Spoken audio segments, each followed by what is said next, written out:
Vous savez, si vous avez besoin aujourd'hui d'être encouragé, d'être fortifié, eh bien pensez au palmier. Je parle de l'arbre. On peut attaquer son tronc sans parvenir à le tuer.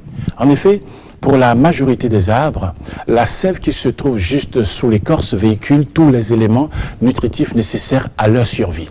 Si vous coupez une bande d'écorce autour de leur tronc, tous les arbres meurent, excepté le palmier.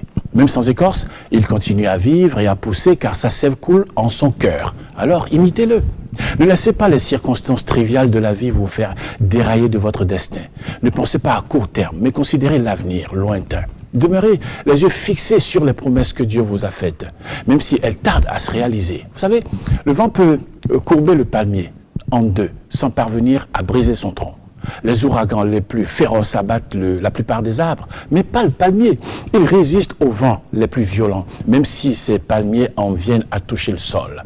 Après le passage de la tempête, le palmier se redresse toujours plus solide que jamais. Vous avez été créé pour pouvoir courber l'échine sous les tempêtes de la vie, sans pour autant être brisé. Dieu a promis qu'il vous fortifiera pleinement pour que vous puissiez tout supporter et persévérer jusqu'au bout dans la joie. À mesure que vous apprenez à persévérer malgré les difficultés, vous découvrez combien Dieu est prêt à vous confier davantage de responsabilités et de bénédictions.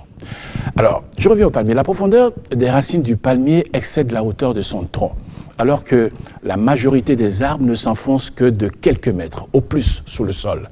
Les racines du palmier sont capables d'aller très au profond, chercher l'eau dont il a besoin. Vous savez, le plan de Dieu est que vous établissiez de profondes racines, que vous restiez toujours greffé sur lui et que vous ne soyez jamais déraciné par les épreuves, par les problèmes, que vous portiez du fruit sans jamais être balayé par les tempêtes. Et si vous devez affronter une crise particulièrement difficile, ne vous exclamez pas « Mais pourquoi, oh mon Dieu, as-tu permis cela ?»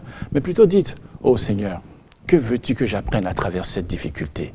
Puis faites-lui confiance et redressez-vous après l'orage, plus solide qu'avant, comme un palmier.